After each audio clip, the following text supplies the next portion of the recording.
میرے محترم بھائیوں اور عزیز بہنوں، میں نے آپ حضرات کو بتلایا تھا کہ مسجد نبوی کی ایک ایک انچ جگہ بہت قیمتی ہے۔ پوری مسجد میں بالخصوص وہ مسجد جس کی تعمیر ہمارے اور آپ کے آقا محمد عربی صلی اللہ علیہ وسلم نے کی تھی، خواہ ہجرت کے بعد کی ہو یا فتح خیبر کے بعد آپ نے اس میں جو اضافہ فرمایا، اس کی توسیع کی، اور آپ کے وصال تک جتنی بڑی مسجد نبوی تھی، ایک ایک انچ جگہ اس میں بہت قیمتی ہے۔ کوئی جگہ آپ اس کے اندر ایسی نہیں بتلا سکتے جہاں رسول کریم صلی اللہ علیہ وسلم نے یا صحابہ کرام نے نمازوں کا اہتمام نہ کیا ہو، کوئی جگہ ایسی نہیں۔ لیکن اس میں 8 رحمت والے ستون بالخصوص بہت ہی زیادہ قیمتی ہیں، جہاں آپ حضرات کو پہنچ کر کم از کم 2 رکعت نماز کا اہتمام کرنا چاہیے۔ اگر فرض نماز وہاں پڑھنے کا موقع مل جائے تو یہ بہت بڑی نعمت آپ کو حاصل ہو جائے گی۔ اگر فرض نماز نہ صحیح، کم از کم نوافل کا ہی اہتمام آپ وہاں پہنچ کر کر لیں۔ ان میں سے 6 رحمت والے ستون کا تذکرہ کل میں نے کیا تھا۔ استوان حنانہ، جس کے سامنے ہمارے آقا صلی اللہ علیہ وسلم کا مصلی تھا اور جہاں کھڑے رہ کر آپ 5 وقت کی نماز پڑھاتے تھے۔ استوان عائشہ، جس کے سامنے کھڑے رہ کر تقریباً 15-16 روز تک تحویل قبلہ کی آیت نازل ہونے کے بعد جب بیت المقدس کی بجائے خانہ کعبہ کو قبلہ قرار دے دیا گیا، تو اس جگہ استوان عائشہ کے سامنے کھڑے رہ کر رسول کریم صلی اللہ علیہ وسلم 15-16 روز تک صحابہ کرام کو نماز پڑھاتے رہے، اور اس کے بعد آپ نے اپنے مصلی کے لیے استوان حنانہ کے سامنے جگہ کا انتخاب فرمایا۔ استوان عائشہ کی بائیں جانب استوان ابو لبابہ ہے، یہ بھی بڑی اہم اور بڑی قیمتی جگہ ہے۔ عام طور پر مہاجر صحابہ جو مکہ مکرمہ سے ہجرت کر کے مدینہ منورہ پہنچے تھے، اس استوانے کے پاس، اسی کے قریب وہ نمازوں کا اہتمام کیا کرتے تھے، اور اسی ستون کی لائن میں رسول کریم صلی اللہ علیہ وسلم کے اس حجرے سے متصل جس میں ام المومنین حضرت عائشہ صدیقہ رضی اللہ عنہ رہا کرتی تھی، وہ جو ستون ہے اسے استوان سریر کہا جاتا ہے۔ اس کے قریب رسول کریم صلی اللہ علیہ وسلم ہر سال اخیر عشرے کا رمضان المبارک میں اعتکاف کرتے تھے، اور ایک مرتبہ ایسا بھی ہوا ہے کہ آپ نے استوان ابو لبابہ کے پاس بھی اعتکاف کیا ہے۔ کبھی آپ کا اعتکاف 1 عشرے کا رہا، کبھی 2 عشرے کا بھی آپ نے اعتکاف کیا، اور 1 سال آپ نے پورے رمضان کا بھی اعتکاف کیا۔ تو استوان سریر یہ آپ کا معتکف تھا، اسی جگہ آپ اعتکاف کیا کرتے تھے۔ اس کے شمالی جانب استوان حرس ہے یا استوان علی ہے، جہاں کھڑے رہ کر حضرت علی رضی اللہ عنہ عام طور پر رات میں پہرا دیتے تھے کہ کوئی دشمن اللہ کے رسول صلی اللہ علیہ وسلم کے گھر میں داخل ہو کر آپ کو اذیت نہ پہنچائے، اس لیے کہ عام طور پر ازواج مطہرات کے حجرے بغیر کواڑ اور بغیر دروازے کے تھے، سوائے ام المومنین عائشہ صدیقہ رضی اللہ عنہ کے۔ ان کا ایک حجرہ ایسا تھا جس میں 4.5 فٹ لمبا، 1.25 فٹ چوڑا ایک کواڑ والا دروازہ تھا، اور اسی حجرے میں حضرت فاطمہ سے 5 اولاد پیدا ہوئی تھی۔ بڑے بیٹے حضرت حسن ابن علی تھے، ان سے چھوٹے حسین ابن علی سے، اور ایک بیٹے جن کا نام محسن تھا۔ یہ 3 بیٹے حضرت فاطمہ سے اسی حجرے میں پیدا ہوئے، اور 2 بیٹیاں تھیں، ایک کا نام ام کلثوم تھا اور ایک کا نام خدیجہ تھا۔ 5 اولاد حضرت فاطمہ سے اسی حجرے کے اندر پیدا ہوئی تھی۔ تو حضرت علی کا مکان چونکہ استوان حرس سے قریب پڑتا تھا، اس لیے یہ خدمت عام طور پر حضرت علی کیا کرتے تھے۔ اور اس کی شمالی جانب جو ایک ستون ہے استوان وفود، یہاں پر مختلف علاقوں سے جو لوگ اسلام کے بارے میں معلومات حاصل کرنے کے لیے وفد بنا کر آیا کرتے تھے، رسول کریم صلی اللہ علیہ وسلم انہیں وہی ٹھہراتے تھے اور خود آپ ان کے درمیان تشریف لاتے تھے اور پھر ان کے سامنے اسلامی تعلیمات پیش کرتے تھے، قرآن کریم کی آیات انہیں سنایا کرتے تھے، اور جس کے نتیجے میں عام طور پر آنے والے وفود اور اس کے افراد اسلام میں داخل ہو جاتے تھے۔ اور جن صحابہ کرام کو اللہ کے رسول صلی اللہ علیہ وسلم نے مختلف علاقوں کی طرف دعوت و تبلیغ کے سلسلے میں روانہ کیا، ان کو آخری ہدایتیں بھی آپ اسی ستون کے پاس دیا کرتے تھے۔ یہ 6 رحمت والے ستون ہیں۔ ایک رحمت والا ستون استوانِ جبریل ہے، جس کے متعلق میں نے اس سے پہلے آپ کو بتلایا تھا، اسی جگہ پر وہ حدیث جبریل پیش آئی تھی جب حضرت جبریل امین علیہ السلام انسانی شکل میں وہاں تشریف لائے تھے۔ انتہائی حسین و جمیل خوبصورت چہرہ، سرمگی آنکھیں، سیاہ زلفی بال، صاف شفاف لباس پہنے ہوئے صحابہ ان کو دیکھ کر حیران رہ گئے تھے کہ آنے والا اجنبی کون ہے، ہم نے ان کو کبھی نہیں دیکھا۔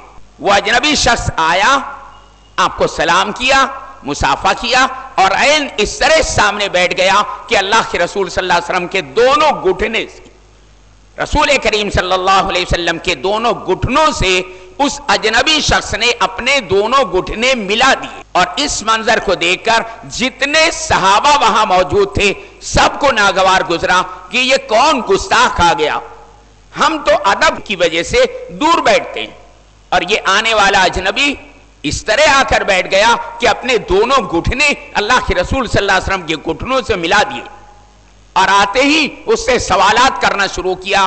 رسول کریم صلی اللہ علیہ وسلم جب اس سوال کا جواب دیتے تھے تو وہ سائل اس کی تصدیق کرتا تھا کہ آپ نے سچ فرمایا، ایسا ہی ہے۔ تو صحابہ کو اور حیرت ہوتی تھی کہ سوال بھی کرتا ہے اور جواب سننے کے بعد تصدیق بھی کرتا ہے کہ آپ نے جو ارشاد فرمایا وہ صحیح، گویا اس کو پہلے سے جواب معلوم ہے۔ تو یکے بعد دیگرے وہ آنے والا اجنبی سوال کرتا گیا، اللہ کے رسول صلی اللہ علیہ وسلم جواب دیتے گئے، اور ہر جواب کو سننے کے بعد اس نے تصدیق کی۔ اور سب سے اخیر میں جو سوال کیا وہ یہ تھا، اللہ کے رسول یہ ارشاد فرمائے وَمَا الْإِحْسَانِ، احسان کیا ہے؟ تو آپ نے فرمایا أَن تَعْبُدِ اللَّهَ كَأَنَّكَ تَرَاهُ فَإِن لَّمْ تَكُن تَرَاهُ فَإِنَّهُ يَرَاكَ، تم اللہ کی عبادت اس طرح کرو گویا اللہ تم کو دیکھ رہا، اور اگر تم یہ تصور نہیں کر سکتے تو کم از کم یہ تصور کرو کہ اللہ تم کو دیکھ رہا ہے۔ زیادہ اہم تو یہ ہے کہ عبادت اس طرح کی جائے جیسے تم اللہ کو دیکھ رہے ہو۔ اگر تم یہ تصور نہیں کر سکتے تو کم از کم یہ تصور کرو کہ اللہ تم کو دیکھ رہا ہے، اس کو احسان کہتے ہیں۔ اس سائل نے کہا کہ آپ نے سچ فرمایا، اور اس کے بعد وہ اٹھا، سلام کیا، رسول کریم صلی اللہ علیہ وسلم سے مصافحہ لیا، اور وہ اجنبی شخص واپس جانے لگا۔ رسول کریم صلی اللہ علیہ وسلم نے صحابہ کرام سے پوچھا جانتے ہو یہ کون ہے؟ صحابہ کرام نے کہا اللہ و رسول عالم، اللہ اور اس کے رسول بہتر جانتے ہیں۔ تب رسول کریم صلی اللہ علیہ وسلم نے فرمایا یہ جبرائیل علیہ السلام تھے جو تم کو تمہارا دین سکھانے کے لیے آئے تھے۔ جب صحابہ کرام کو یہ پتہ لگا کہ یہ سائل، یہ آنے والا اجنبی جبریل امین تھے، تو صحابہ نے پلٹ کر دیکھا، اس وقت جبرائیل علیہ السلام اس دروازے سے نکل رہے تھے جس کو باب جبریل کہا جاتا ہے، اور 8واں رحمت والا ستون استوان تہجد ہے۔ حضرت عمر ابن عبدالعزیز رحمت اللہ علیہ نے اپنے زمانے میں جب ام المومنین عائشہ صدیقہ رضی اللہ عنہ کا حجرہ، جس میں حضرت عائشہ صدیقہ رضی اللہ عنہ رہا کرتی تھی، آپ کے وصال کے بعد اسی حجرے کے اندر حضرت صدیق اکبر کی قبر بنی تقریباً 2 سال 3 مہینے کے بعد، اور پھر اسی حجرے کے اندر حضرت عمر رضی اللہ عنہ کی شہادت کے بعد 10 سال 6 مہینہ 8 دن یہ حضرت عمر کا دور خلافت ہے. جب وہ شہید کر دیے گئے تو حضرت عمر رضی اللہ عنہ کو بھی اسے حجرے کے اندر دفن کیا گیا تھا.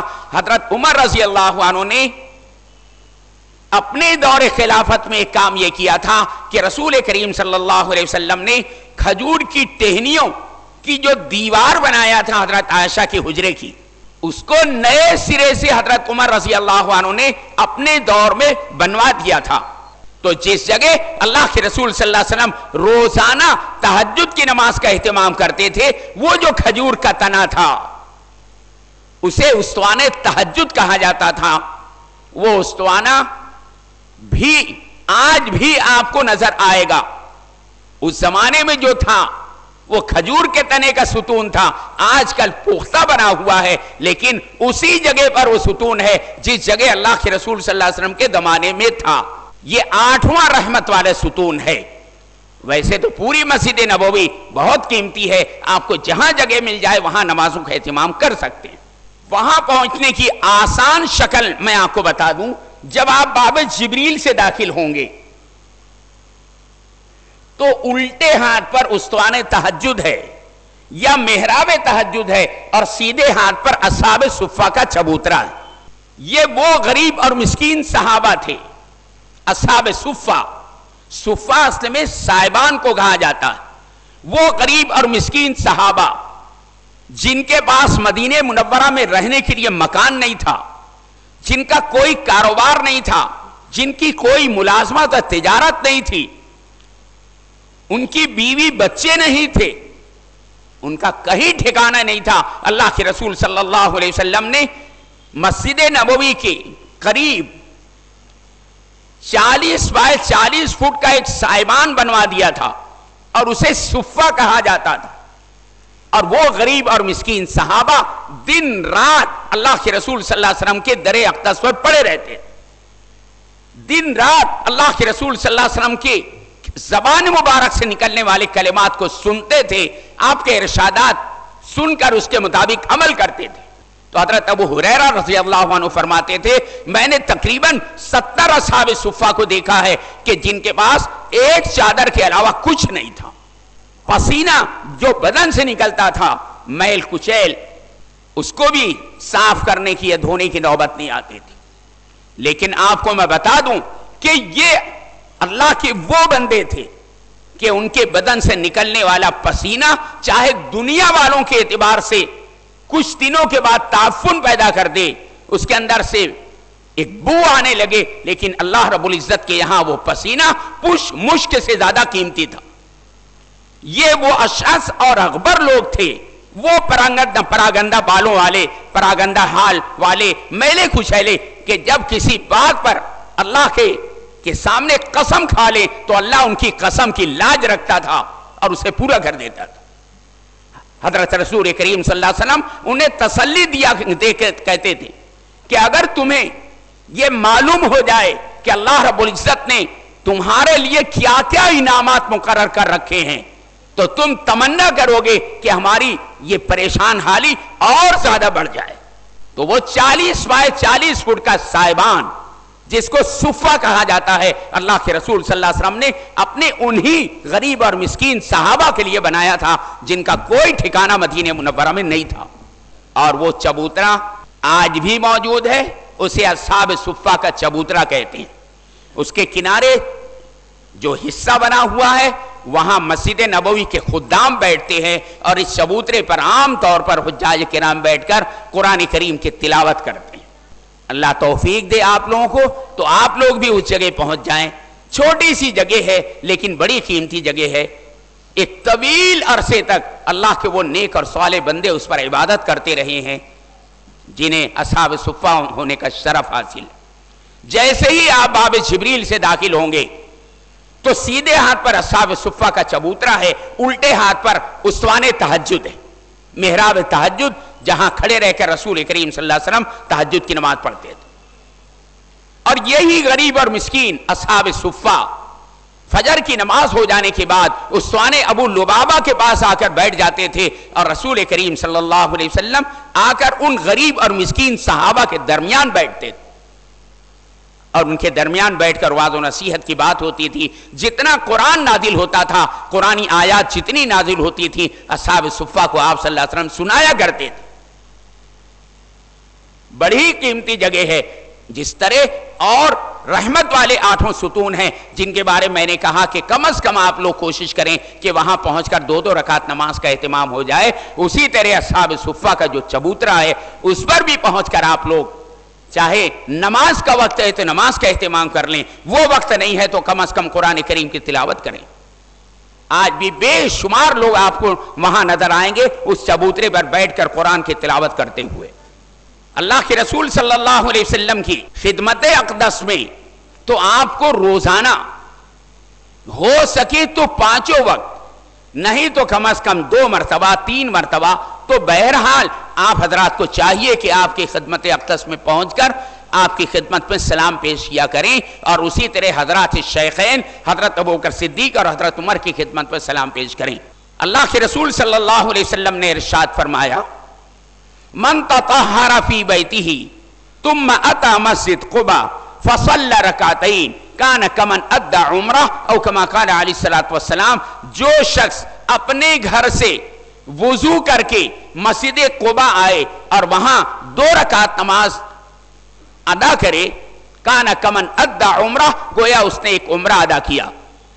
مکہ مکرمہ میں جو لوگ ہیں اور وہ وہاں قیام کے درمیان عمرہ کرنا چاہتے ہیں تو ان کے لیے موقع ہے. وہ حدود حرم کے باہر چلے جاتے ہیں عمرے کی نیت سے احرام باندھ کر اور لبیک اللہم لبیک پڑھتے ہوئے حرم شریف پہنچ کر بیت اللہ کے گرد 7 چکر طواف کر لیتے ہیں، اس کی 2 رکعت واجب الطواف پڑھ لیتے ہیں، ملتزم کی دعا کر کے زمزم پی کر 90 مرتبہ حجر اسود کا استلام کر کے صفا مروہ کے درمیان 7 چکر سعی کر لیتے ہیں، پھر 2 رکعت نماز نفل پڑھ کے بال کٹوا لیتے ہیں، ایک عمرہ پورا ہو جاتا. تو اہل مکہ ان کو عمرہ کرنے کا موقع ہے اس لیے کہ مکہ مکرمہ میں بیت اللہ ہے. لیکن اللہ رب العزت نے اہل مدینہ کو بھی اس شرف سے محروم نہیں کیا. وہاں بیت اللہ نہیں ہے لیکن جو شخص مسجد قباء پہنچ کر 2 رکعت نماز نفل ادا کرے گا اسے 1 عمرے کا اجر اور ثواب ملتا ہے. حدیث کے اندر آیا کہ اللہ کے رسول صلی اللہ علیہ وسلم مدینہ منورہ میں جب آپ کا قیام ہوتا تھا تو ہر ہفتہ یوم السبت یعنی سنیچر کے روز ماشین اور راکبن، کبھی پیدل اور کبھی سواری پر بیٹھ کر آپ مسجد قباء تشریف لے جاتے تھے اور وہاں جا کر 2 رکعت نماز ادا کرتے تھے.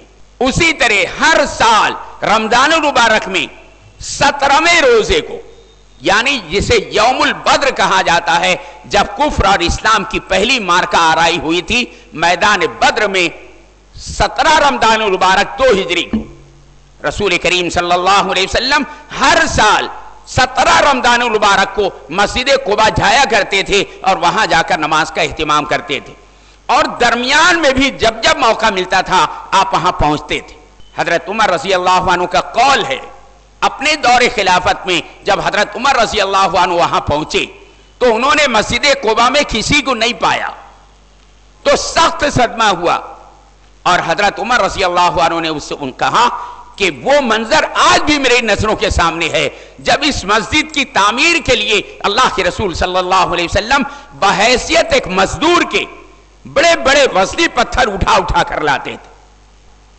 اس مسجد کی تعمیر میں اللہ کے رسول صلی اللہ علیہ وسلم نے بذات خود حصہ لیا ہے. حضرت عمر نے کہا وہ منظر آج بھی میری نظروں کے سامنے گھوم رہا ہے، اور اس کے بعد کہا کہ اللہ کا احسان ہے کہ اللہ رب العزت نے اس مسجد کو ہمارے اتنے قریب بنایا. اگر یہ مسجد دنیا کے کسی کونے میں بھی ہوتی تو وہاں 2 رکعت نماز پڑھنے کا شرف حاصل کرنے کے لیے ہم اپنی اونٹنیوں کے کلیجے فنا کر ڈالتے. اس زمانے میں تو سفر جو ہوتا تھا اونٹ کے اوپر بیٹھ کر ہی ہوتا تھا، یا تو پیدل قافلے بنا کر ہوتا تھا یا گھوڑ سواری تھی، اس کے علاوہ تو سفر کا کوئی سادھن نہیں تھا اس زمانے میں. اور حضرت عمر رضی اللہ عنہ نے کہا یہ اللہ کا احسان ہے کہ یہ مسجد قباء ہمارے اتنی قریب بنائی گئی. کلثوم ابن حدم انصاری رضی اللہ عنہ کے مکان میں اللہ کے رسول صلی اللہ علیہ وسلم کو ٹھہرایا گیا تقریباً 14 روز آپ کا اس میں قیام تھا.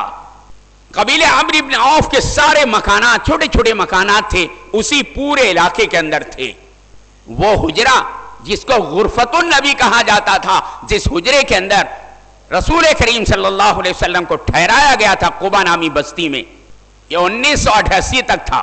سب سے پہلا کام جو اللہ کے رسول صلی اللہ علیہ وسلم نے کیا وہ یہ کہ کلثوم ابن حدم انصاری رضی اللہ عنہ کی وہ زمین جہاں کھجوریں سکھائی جاتی تھی، رسول کریم صلی اللہ علیہ وسلم نے ارشاد فرمایا کہ ہم اس جگہ اللہ کے گھر کی تعمیر کریں گے.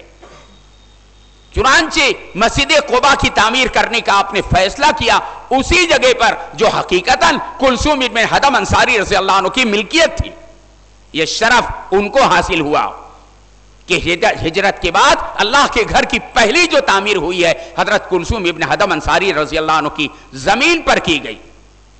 جب یہ فیصلہ ہو گیا کہ اس میں یہاں مسجد بنانا ہے تو اس کی بنیاد کو کھودنے کا سلسلہ شروع ہوا. یہ دیکھیے، یہ سب سے پہلی تعمیر ہے مسجد قباء کی. کھجور کے 8 ستون تھے، ایک قطار میں 4 ستون. بس اتنی بڑی مسجد ہجرت کے بعد اللہ کے رسول صلی اللہ علیہ وسلم نے بنائی.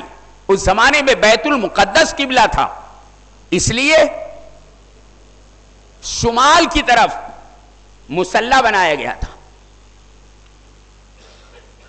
یہ جگہ جو آپ دیکھ رہے ہیں اسی جگہ اللہ کے رسول صلی اللہ علیہ وسلم کی اونٹنی قصوہ آ کر بیٹھی تھی. یہ آپ کی اونٹنی بیٹھنے کی جگہ ہے. اس مسجد کی تعمیر کو اللہ کے یہاں اتنی قبولیت حاصل ہوئی، اتنی قبولیت حاصل ہوئی کہ وہیں پر قرآن کریم کی آیت نازل ہوئی، لَمَسْجِدٌ أُسِّسَ عَلَى التَّقْوَى مِنْ أَوَّلِ يَوْمٍ حَقٌّ أَن تَقُومَ فِيهِ. البتہ وہ مسجد جس کی بنیاد روز اول سے ہی تقوی پر رکھی گئی ہے وہ اس بات کا زیادہ حق رکھتی ہے کہ آپ اس میں نمازوں کا اہتمام کریں. اللہ کے رسول صلی اللہ علیہ وسلم سے کہا جا رہا ہے کہ البتہ یہ مسجد جو ہے جس کی روز اول سے ہی تقوی پر اس کی بنیاد رکھی گئی ہے یہ زیادہ حق رکھتی ہے کہ آپ اس میں نمازوں کو قائم کریں.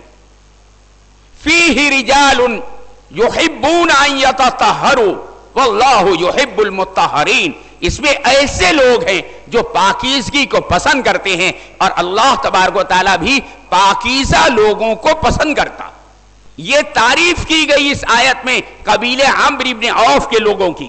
جیسے ہی آیت نازل ہوئی اللہ کے رسول صلی اللہ علیہ وسلم قبیلے عمرو بن عوف کے درمیان پہنچے اور ان سے پوچھا تمہارا کون سا ایسا عمل ہے جس کی بنیاد پر اللہ رب العزت نے قرآن کریم کے اندر تمہاری تعریف کی ہے کہ وہ ایسے لوگ ہیں. فیہ رجال یحبون ان یتطہروا. اس میں ایسے لوگ ہیں جو پاکیزگی کو پسند کرتے ہیں اور اللہ رب العزت بھی پاکیزہ لوگوں کو پسند کرتا ہے. تو اللہ کے رسول صلی اللہ علیہ وسلم ان کے درمیان پہنچے اور ان سے پوچھا تمہارا کون سا ایسا عمل ہے جس کی بنیاد پر اللہ نے قرآن میں تمہاری تعریف کی.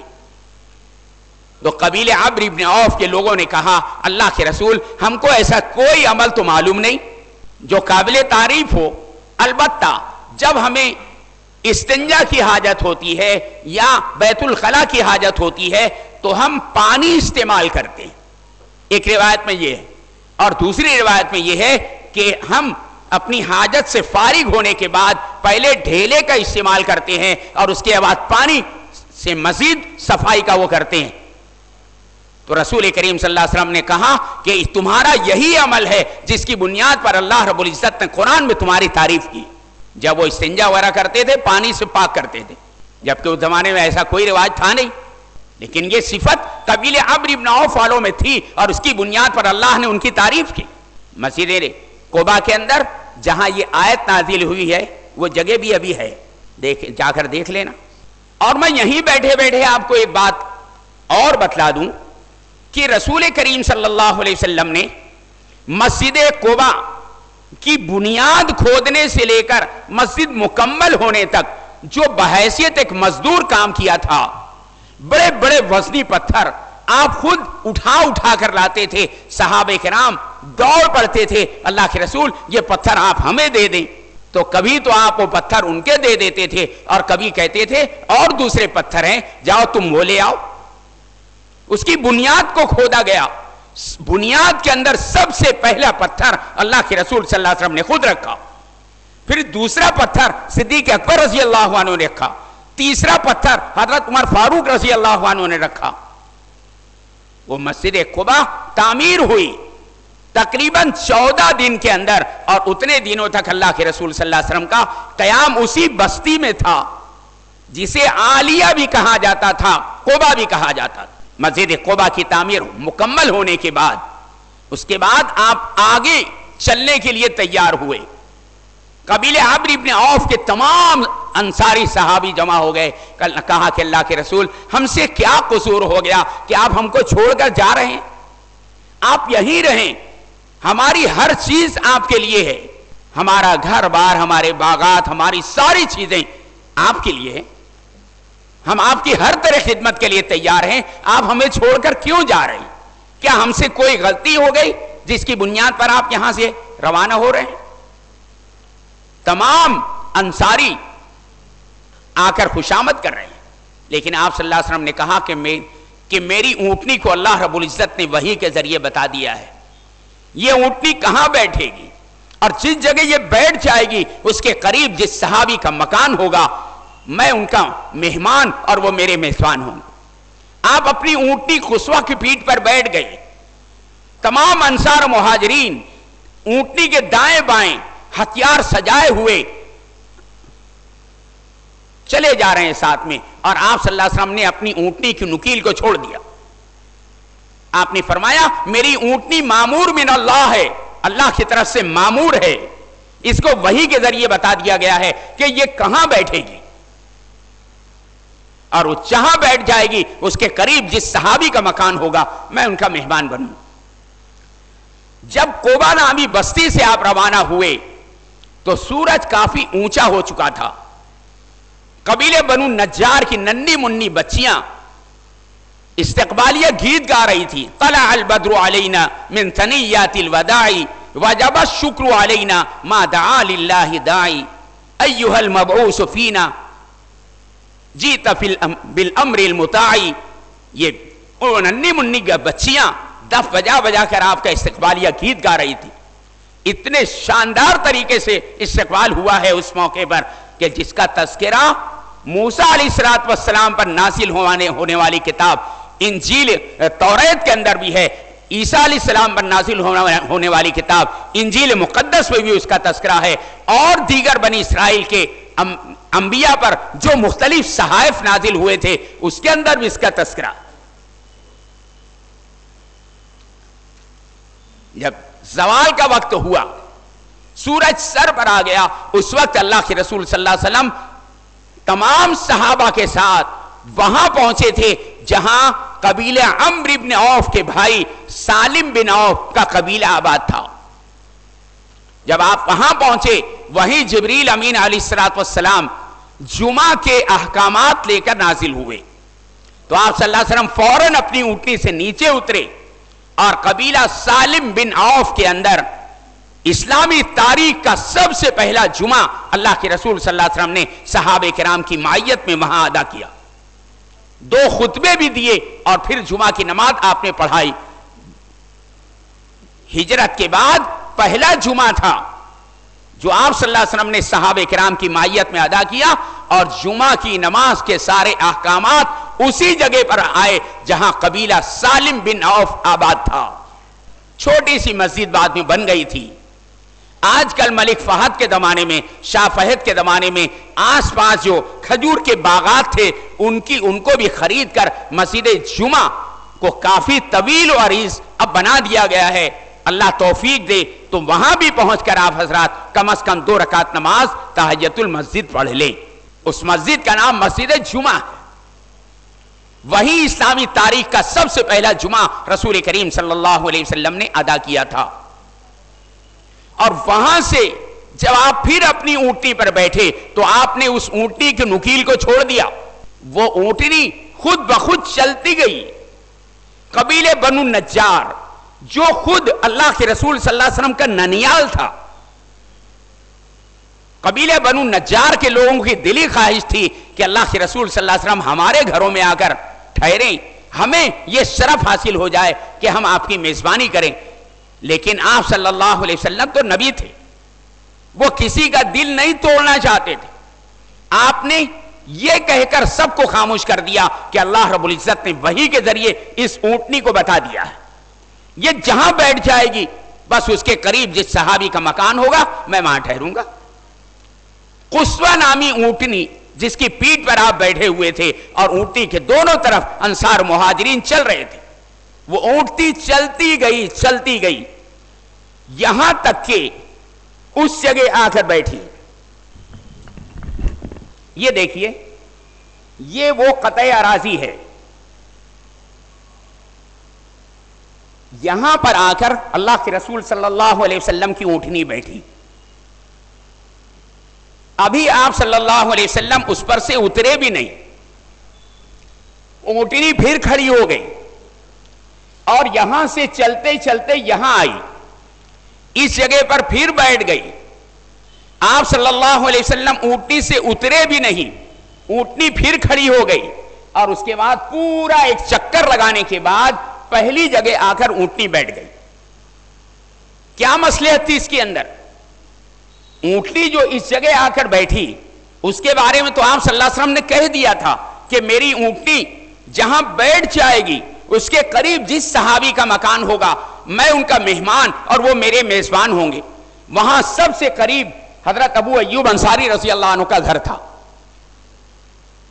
تو پہلی جگہ جو اونٹنی بیٹھی اس سے مراد وہی تھی کہ اس کے قریب چونکہ ابو ایوب انصاری رضی اللہ عنہ کا مکان ہے، لہذا آپ صلی اللہ علیہ وسلم کی میزبانی کا شرف ابو ایوب انصاری رضی اللہ عنہ کو حاصل ہوگا.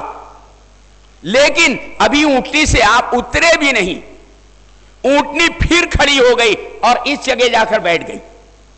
اس وقت کوئی نہیں جانتا تھا، صحابہ کرام بھی نہیں جانتے تھے کہ اونٹنی یہاں کیوں آ کر بیٹھی. ابھی آپ اترے بھی نہیں، اونٹنی پھر کھڑی ہو گئی، پورا ایک چکر لگانے کے بعد اونٹنی اس جگہ آ کر بیٹھی.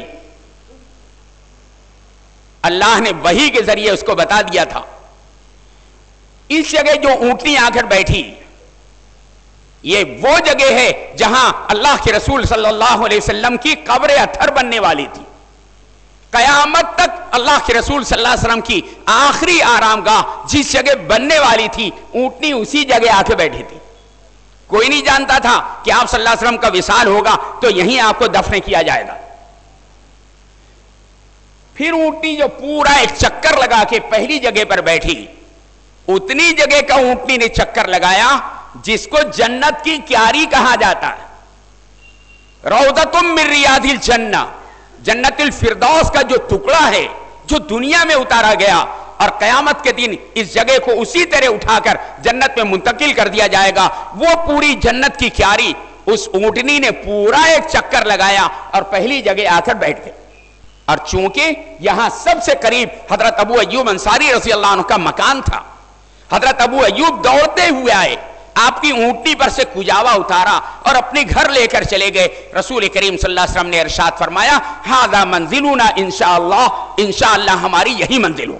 اب اس کے اندر بھی کیا مصلحت تھی؟ اونٹنی اسی جگہ کیوں آ کر بیٹھی، کسی اور جگہ کیوں نہیں جا کر بیٹھ گئی؟ اصل میں اللہ کے رسول صلی اللہ علیہ وسلم کی رہائش کے لیے آپ کے مدینہ منورہ اس دنیا میں آنے سے 700 سال پہلے سے آپ کا انتظام کر دیا گیا تھا. رسول کریم صلی اللہ علیہ وسلم سے 700 سال پہلے یمن کا بادشاہ شاہ طبہ جس کا نام تھا اسعد ابن کرب، یہ جب ممالک مشرقیہ کو فتح کرنے کے لیے یمن سے ایک لشکر جرار لے کر روانہ ہوا تھا تو سب سے پہلے وہ مدینہ منورہ آیا جس بستی کا نام یثرب تھا. اہل مدینہ نے جب دیکھا اتنی بڑی فوج ہتھیار سے لیس ہو کر آئی ہے تو ان لوگوں نے سمجھ لیا ہم ان کا مقابلہ نہیں کر سکتے، ہمارے لیے بہتری اس میں ہے کہ ان سے صلح کر لی جائے، جنگ نہ کی جائے. چنانچہ اہل مدینہ نے شاہ طبہ سے صلح کر لی کہ بھائی ہم آپ سے جنگ نہیں کریں گے، یہ پورا علاقہ اب آپ کے تسلط میں. چنانچہ شاہ طبہ اسعد ابن کرب نے اپنے اکلوتے بیٹے کو مدینہ منورہ کا حاکم بنایا اور پوری فوج لے کر مکہ مکرمہ کی طرف روانہ ہوا تاکہ اسے بھی فتح کیا جائے. یہ لشکر کچھ آگے تک پہنچا اور ادھر اہل مدینہ میں سے ایک شخص نے شاہ طبہ کے اکلوتے بیٹے کو قتل کر دیا, اس کی گردن مار دی. اب یہ خبر جیسے ہی شاہ طبہ کو ملی وہ غصے میں تلملا گیا اور پوری فوج کے ساتھ واپس مدینہ منورہ آیا اور اپنی فوج کے سامنے اس نے اعلان کر دیا کہ اہل مدینہ میں کسی کو زندہ نہ چھوڑا جائے, سب کی گردن مار دی جائے. اس کی فوج میں 300 یہودی علماء تھے جو توریت کے ماہر تھے. حضرت موسیٰ علیہ السلام پر نازل ہونے والی کتاب توریت کے وہ ماہر تھے. یہ فوراً شاہ طبہ کی خدمت میں پہنچے اور کہا کہ اگرچہ اہل مدینہ سے غلطی ہوئی, ان لوگوں نے آپ کے اکلوتے بیٹے کو قتل کر دیا, لیکن ہم آپ سے التجا کرتے ہیں کہ اس سرزمین پر آپ خون نہ بہائیں. ساری علامتیں بتلاتی ہیں, یہ کھجوروں کے جھنڈ اور یہاں کی ساری علامتیں بتلاتی ہیں یہ وہی بستی ہے جہاں نبی آخر الزمان ہجرت کر کے تشریف لانے والے ہیں. ہم آپ سے درخواست کرتے ہیں کہ اہل مدینہ کو آپ معاف کر دیں, حالانکہ انہوں نے آپ کے بیٹے کو قتل کر دیا, اور اس سرزمین پر آپ کسی کا خون نہ بہائیں, ان کو معاف کر دیں. شاہ طبہ اسعد ابن کرب نے جب یہودی علماء سے سنا کہ یہی وہ پاک سرزمین ہے جہاں نبی آخر الزمان اپنے زمانے میں ہجرت کر کے آئیں گے, جب ان کی قوم ان پر ظلم اور ستم کے پہاڑ توڑے گی, انہیں اپنا علاقہ اپنا وطن چھوڑ کے ہجرت کرنا پڑے گی, اور اسی کھجوروں کے جھنڈ والی اس بستی کے اندر آپ آئیں گے اور اسی بستی میں آپ کا مستقر ہوگا. اسعد ابن کرب نے فوراً اپنے فوجیوں کو حکم دیا کہ کسی کو قتل نہ کیا جائے, اور اپنی فوج کو لے کر پھر وہ مکہ مکرمہ کی طرف روانہ ہونے لگا. تو یہ 300 یہودی علماء انہوں نے اپنے بادشاہ سے کہا کہ خوش قسمتی سے ہم اس پاک سرزمین پر پہنچ چکے ہیں کہ جہاں جس سرزمین پر نبی آخر الزمان اپنے زمانے میں ہجرت کر کے آنے والے ہیں, آپ ہمیں اجازت دیں, اب ہم اس بستی کو چھوڑ کر نہیں جانا چاہتے. ہو سکتا ہے کہ وہ ہماری زندگی میں جہاں آ جائیں ہم فوراً آپ کے 10 صحت پرست پر اسلام قبول کر لیں گے اور آپ کے بتائے ہوئے راستے پر چلیں. آپ ہمیں اجازت دیں, اب ہم یہاں سے کہیں جانے کے لیے تیار نہیں. شاہ طبہ نے نہ صرف یہ کہ ان یہودی علماء کو اجازت دی, بلکہ ان کے لیے اپنے خرچ سے ایک ایک مکان بنوایا تاکہ ہر یہودی عالم اس کے اندر رہ سکے, اور ایک مکان زائد بنایا کہ جب وہ نبی آخر الزمان ہجرت کر کے اس پاک سرزمین پر آئیں گے, یہ مکان میں نے ان کے لیے بنایا ہے. اور بازو میں پڑوس میں جو یہودی عالم کا مکان تھا, اس مکان کو ان کے حوالے کیا اور کہا کہ اس مکان کی حفاظت کرنا, اور ایک خط لکھا اللہ کے رسول صلی اللہ علیہ وسلم کے نام, اور اس میں 3 شعر لکھے. شہدت علی احمد انہ رسول من اللہ باری النسم, میں اس بات کی گواہی دیتا ہوں کہ احمد صلی اللہ علیہ وسلم اللہ کے سچے نبی اور رسول ہیں. 700 سال پہلے شاہ طبہ آپ کی رسالت کی اور آپ کی نبوت کی تصدیق کر رہا ہے. شہدت علی احمد انہ رسول من اللہ باری النسم ولو مد عمری الی عمرہ لکنت وزیرا لہ وابن عم, اگر میری عمر اتنی دراز ہو جائے, اتنی طویل ہو جائے کہ میں آپ کا زمانہ پالوں, تو میں آپ کا معین اور مددگار بن جاؤں گا. وجاہدت بالسیف اعداءہ وفرجت عن صدرہ کل غم, اس نے تیسرا شعر لکھا, میں اپنی تلوار سے آپ کے دشمنوں سے مقابلہ کروں گا, اور ان لوگوں نے جتنا آپ پر ظلم اور ستم ڈھایا ہے, آپ کے سینے سے ہر غم اور رنج کی بات کو میں دور کر دوں گا. یہ 3 شعر لکھے ایک خط کے اندر اور اس یہودی عالم کے حوالے کیا, اور کہا کہ میری اس خط کی بھی حفاظت کرنا اور اس مکان کی بھی حفاظت کرنا.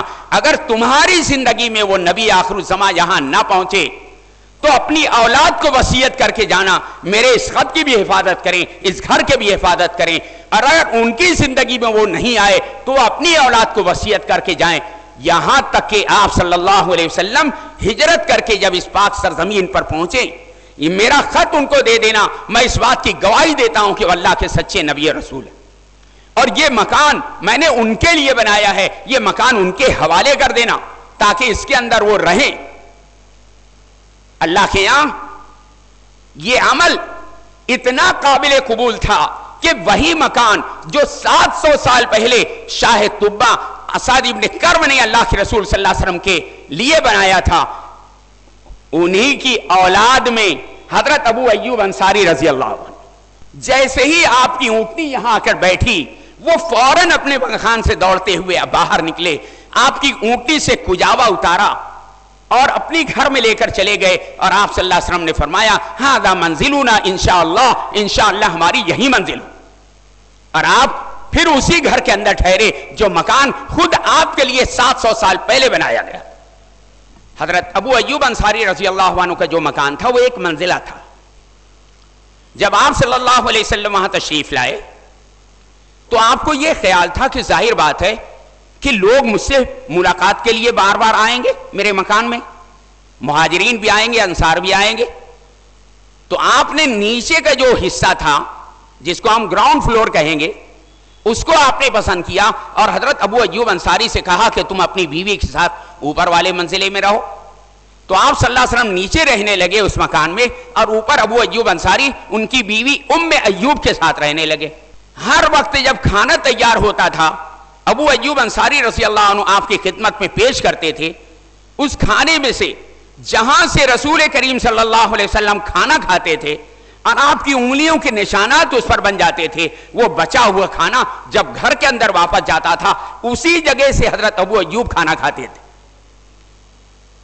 ان دونوں میاں بیوی کو آپ صلی اللہ علیہ وسلم سے اتنا لگاؤ, اتنی محبت تھی کہ کچھ دن جب گزرا تو یہ دونوں آپس میں بات کرنے لگے.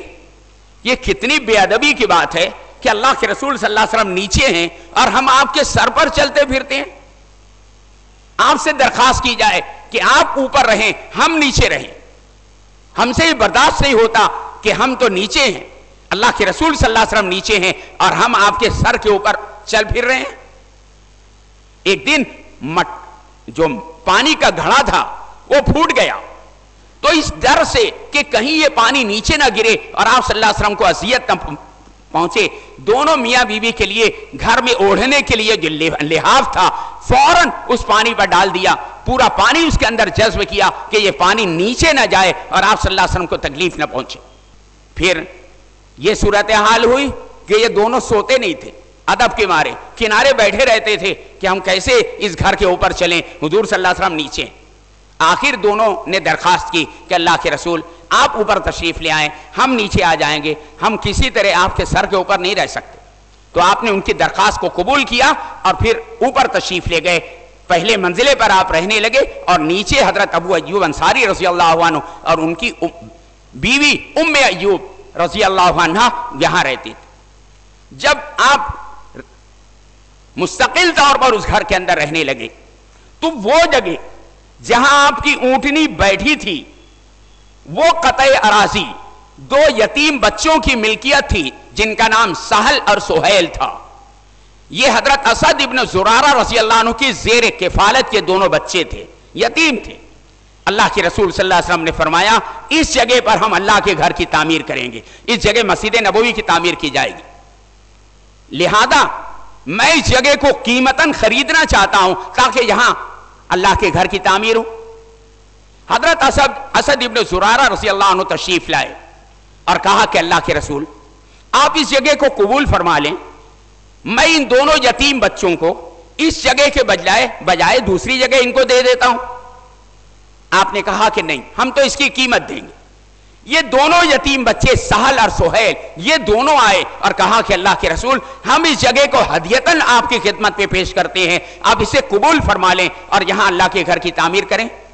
آپ نے کہا کہ نہیں, ہم تو اس کی قیمت دیں گے.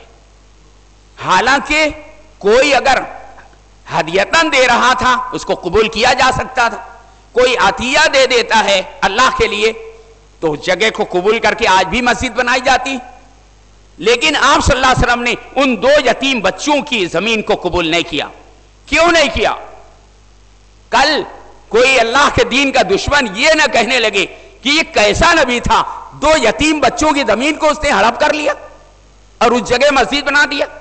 قیامت تک کوئی یہ لفظ نہ کہہ سکے. آپ نے کہا کہ نہیں، ہم تو اس کی قیمت دیں گے. چنانچہ 10 دینار اس کی قیمت طے ہوئی اور آپ نے ابو بکر صدیق رضی اللہ عنہ سے کہا کہ ابو بکر یہ 10 دینار تم ادا کرو. صدیق اکبر نے وہ 10 دینار دیے اور وہ جگہ خریدی گئی. اس کے درمیان آپ دیکھ رہے ہیں کئی مشرکین کی قبریں، اس جگہ پر کئی قبریں تھی، درمیان میں کئی کھجور کے درخت تھے اور درمیان سے پانی کا ایک نالا بہتا تھا. آپ نے 10 دینار میں جب اس کو خریدا تو جتنی قبریں تھی اس کو کھدوایا، ہر قبر میں سے جو ہڈیاں وغیرہ نکلی ان کو سب جمع کیا گیا اور ان کو دوسری جگہ لے جا کر گڑھا کر کے اس کو دفن کر دیا گیا تاکہ اس جگہ پر کسی مشرک کی قبر باقی نہ رہے.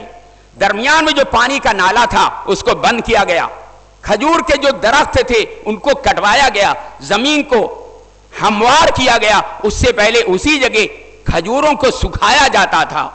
میں ایک اور اہم بات آپ کو بتا دوں، وقت ختم ہو رہا ہے. وہ اسد ابن زرارہ رضی اللہ عنہ جن کی کفالت میں یہ 2 یتیم بچے تھے، جن کی زمین کو خرید کر آپ نے مسجد نبوی کی تعمیر کی، ان کا کھجور کا باغ آج بھی مدینہ منورہ میں ہے. میں آپ کے علم میں اضافہ کرنے کے لیے یہ بات بتلا دے رہا ہوں. جب آپ مسجد قباء پہنچیں گے، مسجد قباء سے قبلے کی جانب پہلے تو آپ کو تھوڑا چلنا پڑے گا اس راستے پر جو راستہ ذوالحلیفہ کی طرف جاتا ہے. تھوڑی دیر چلنے کے بعد پھر آپ قبلے کی رخ چلتے چلے جائیں. تقریباً 500 میٹر کے فاصلے پر ایک کھجور کا باغ ہے اور وہ کھجور کا باغ حضرت اسد ابن زرارہ رضی اللہ عنہ کا ہے اور آج بھی انہی کے خاندان والوں کا ہے.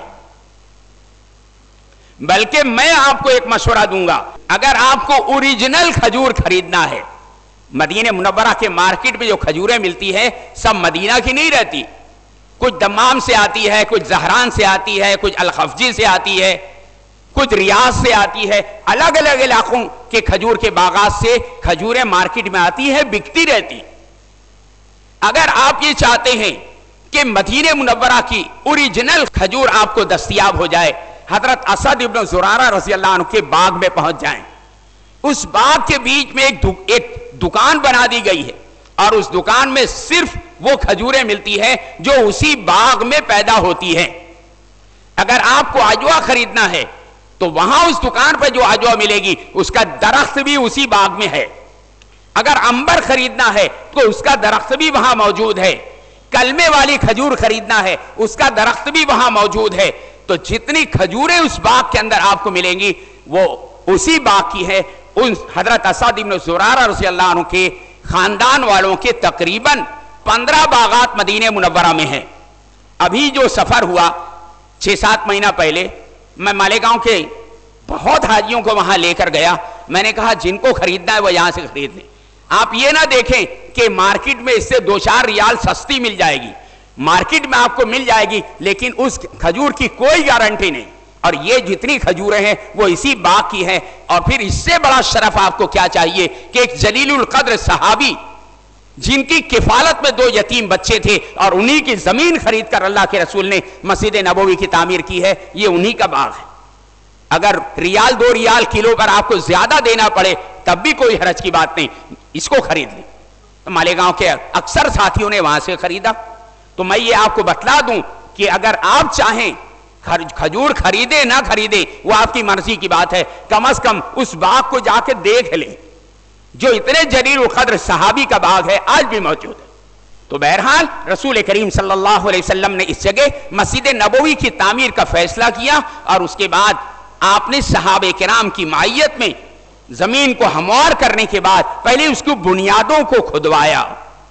بنیادوں کے کھودنے میں بھی اللہ کے رسول صلی اللہ علیہ وسلم بذات خود صحابہ کا ساتھ دیتے رہے. تقریباً 4.5 فٹ بنیاد کو زمین میں کھودا گیا جس کو ہم پہیا بولتے ہیں، اور پھر وہاں سے پتھر سے زمین کے لیول تک بنیاد کو بھرا گیا، اور اس کے اوپر کچی اینٹوں سے 4.5 فٹ تک پتھر کی دیوار بنائی گئی، اور اس کے اوپر کچی اینٹ کی دیوار بنائی گئی، اور اس کے اندر یہ جو ستون آپ لوگ دیکھ رہے ہیں، یہ دیکھیے اوپر والے کے نیچے درمیان کا جو چارٹ ہے اس کو دیکھیں آپ، مشرق مغرب 5 کھجور کے تنے ہیں، 5 ستون ہیں، شمال جنوب 4 ستون ہیں، بس اتنی بڑی مسجد اللہ کے رسول صلی اللہ علیہ وسلم نے ہجرت کے بعد بنایا۔ مشرق مغرب 5 ستون تھے، شمال جنوب 4 ستون تھے، وہ دیکھیے پرانی مسجد کا نقشہ ہے، بس اتنی بڑی مسجد آپ نے بنایا، اور یہ مسجد اس وقت بنائی گئی جب بیت المقدس قبلہ تھا، لہذا آپ کا جو مصلی تھا وہ بیت المقدس کی رخ پر تھا۔ جب مسجد نبوی کی تعمیر پوری ہو گئی تب آپ نے اپنے رہنے کے لیے 2 حجرے بنائے، اس لیے کہ اس وقت آپ کے نکاح میں 2 بیویاں تھیں۔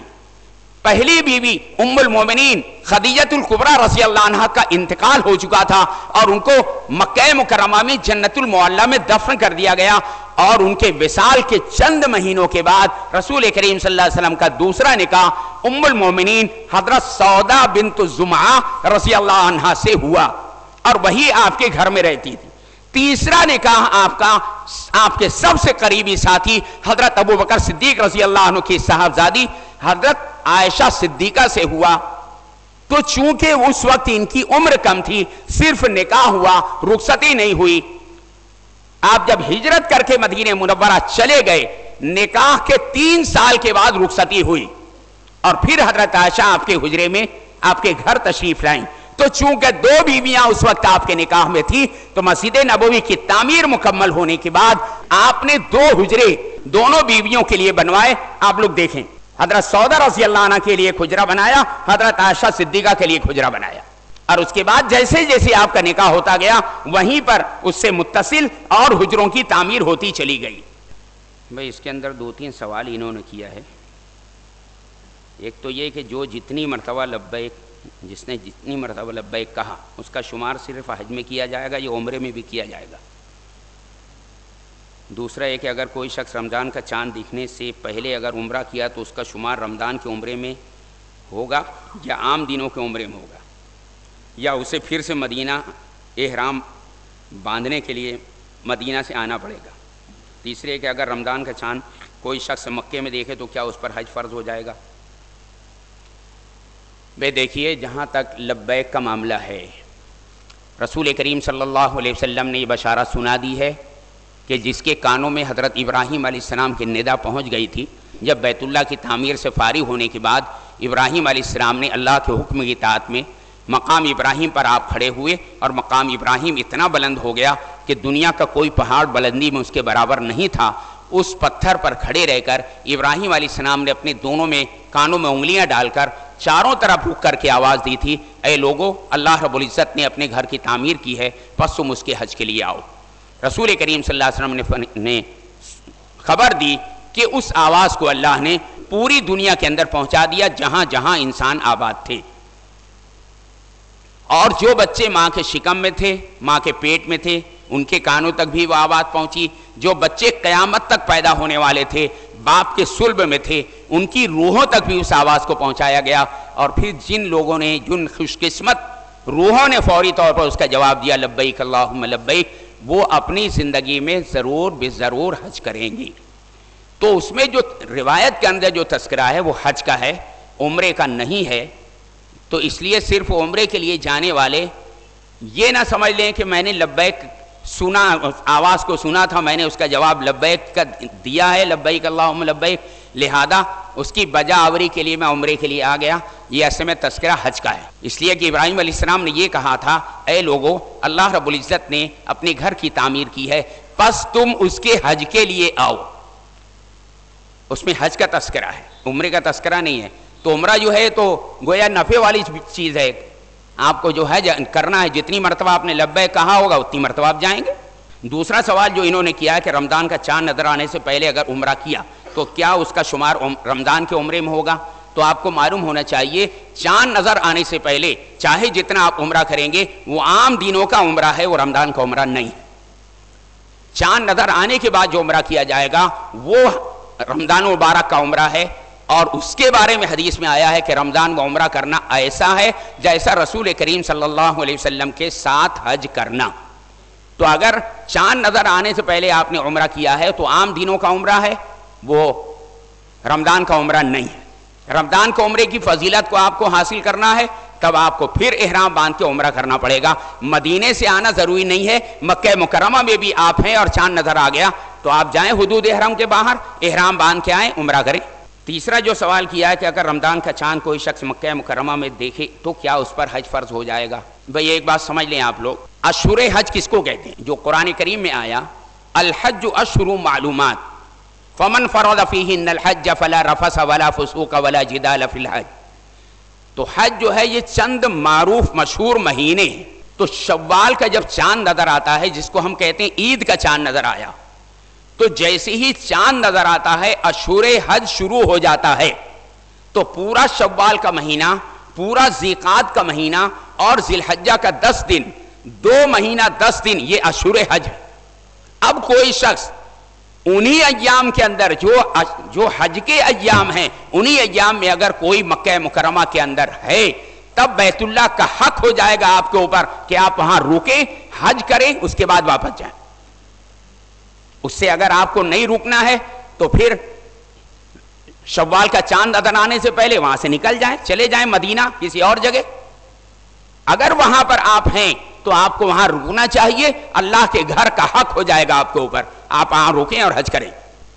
بھئی اس میں ایک سوال انہوں نے کیا ہے کہ محترم مولانا صاحب فرض عمرے کے بارے میں جب تک کلاس جاری ہے روزانہ بتائیں تاکہ ہمارے ذہن میں نقش ہو جائے اور کسی طرح کی غلطی نہ ہو۔ بھئی اگر میں روز عمرہ ہی بتاؤں گا تو یہ باقی چیز کون بتائے گا آپ کو؟ آپ کے اس سفر میں تو یہ ساری چیز آپ کے سامنے آنے والی ہے۔ آپ کو عمرہ بھی کرنا ہے، حج بھی کرنا ہے، اس کے ساتھ مدینہ منورہ بھی جانا ہے۔ اگر میں صرف عمرہ ہی عمرہ روز بتاتا رہوں تو پھر یہ سب کون بتائے گا آپ کو؟ وہاں جانے کے بعد بھی کوئی ایک آدمی آپ کو نہیں ملے گا کوئی جو آپ کو کچھ بتائے۔ یہ غنیمت ہے، آپ لوگ اس کو سیکھ لیں اور اس کو سیکھ کر جائیں۔ اللہم صلی علی سیدنا محمد وعلی آل سیدنا محمد وبارک وسلم۔ اللہم صلی علی سیدنا محمد کلما ذکرہ الذاکرون وصلی علی سیدنا محمد کلما غفل عن ذکرہ الغافلون۔ اللہم صلی علی سیدنا محمد صلاة تنجینا بها من جمیع الاحوال والآفات وتقضی لنا بها جمیع الحاجات وتطہرنا بها من جمیع السیئات وترفعنا بها عندك اعلی الدرجات وتبلغنا بها اقصى الغایات من جمیع الخیرات فی الحیاة وبعد الممات انك على كل شيء قدیر۔ اللہ لا الہ الا هو الحی القیوم الف لام میم اللہ لا الہ الا هو الحی القیوم وعنت الوجوه للحی القیوم لا الہ الا انت سبحانك انی کنت من الظالمین۔ اللہم یا احد الصمد الذی لم یلد ولم یولد ولم یکن له کفوا احد یا ارحم الراحمین یا ارحم الراحمین یا ارحم الراحمین۔ ظلمنا انفسنا وان لم تغفر لنا وترحمنا لنکونن من الخاسرین۔ ربنا اغفر لنا ذنوبنا وكفر عنا سيئاتنا وتوفنا مع الأبرار۔